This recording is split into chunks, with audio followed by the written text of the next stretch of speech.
Congolaises, Congolais, mes très chers compatriotes, je m'adresse solennellement à vous en ce jour dans un contexte exceptionnel en rapport avec la situation sécuritaire que connaît notre pays dans sa partie orientale.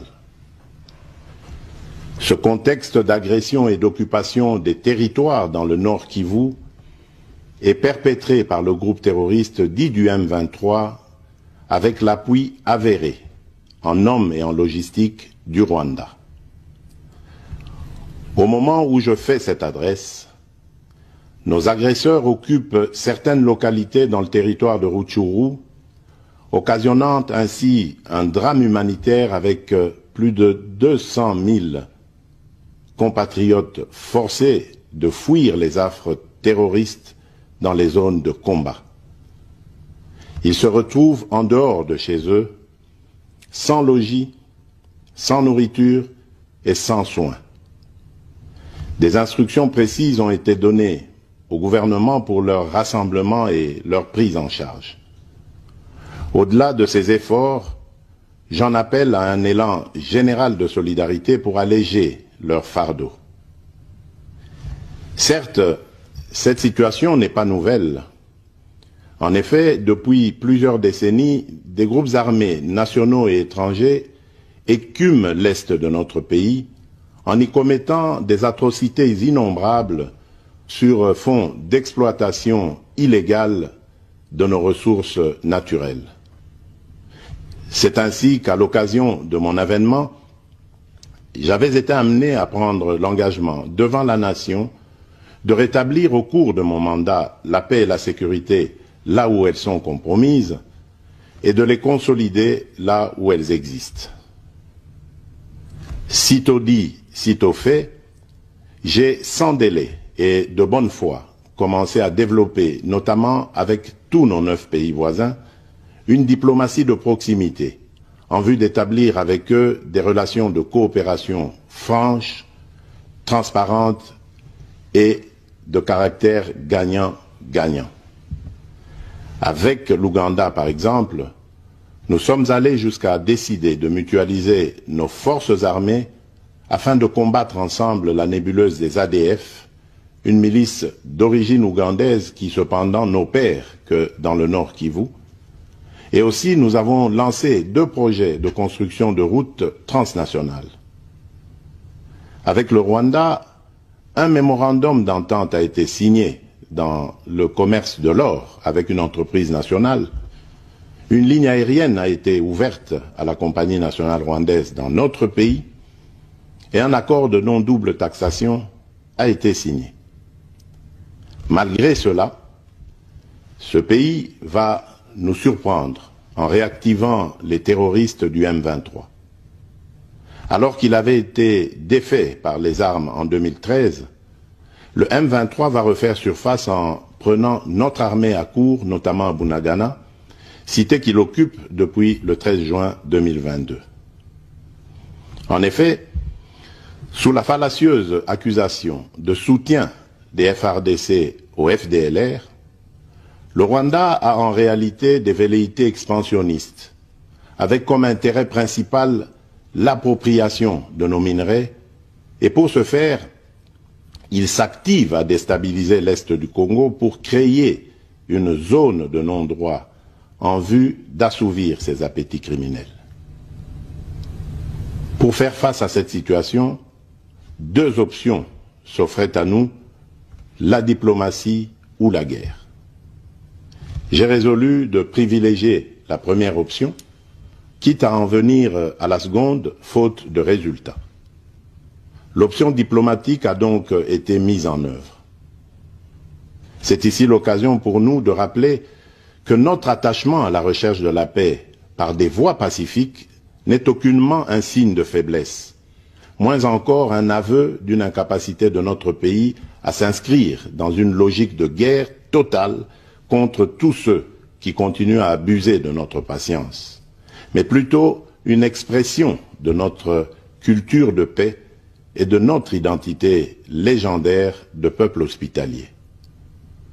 C'est ainsi que dès le 20 juin 2022, j'ai pris part aux travaux du 3e conclave des chefs d'État membres de la Communauté d'Afrique de l'Est à Nairobi, au Kenya, qui avait comme agenda l'examen de la situation sécuritaire dans l'Est de notre pays. À l'issue de ce forum, les dirigeants des pays membres de la Communauté d'Afrique de l'Est sont tombés d'accord sur le déploiement d'une force régionale pour imposer la paix dans l'Est de la République démocratique du Congo.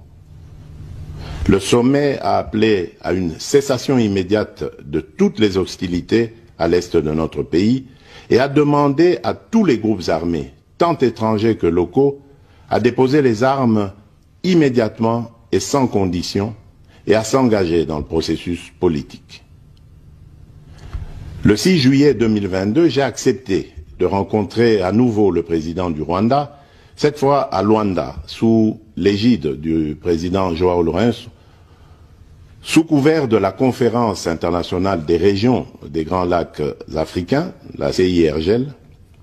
Il en est sorti une feuille de route qui stipule entre autres objectifs normaliser les relations politiques et diplomatiques entre la République démocratique du Congo et le Rwanda. Et pour y parvenir, la première action retenue, arrêt des hostilités et retrait du M23 des positions occupées conformément au communiqué final de Nairobi. Une fois de plus, aucune avancée sur le terrain de la paix attendue par notre population n'a été observée. La dernière activité diplomatique en date a été la rencontre avec le président Paul Kagame autour du président français Emmanuel Macron et à l'initiative de ce dernier, en marge de l'Assemblée générale des Nations unies à New York. Ici également, pour l'essentiel, il a été acté le principe d'un cessez-le-feu immédiat et du retrait inconditionnel du M23 des positions qu'il occupe, toujours sans résultat tangible sur le terrain. Mes chers compatriotes, comme vous pouvez le constater, malgré notre investissement et les efforts fournis dans cette optique, la paix et la sécurité ne sont pas au rendez-vous.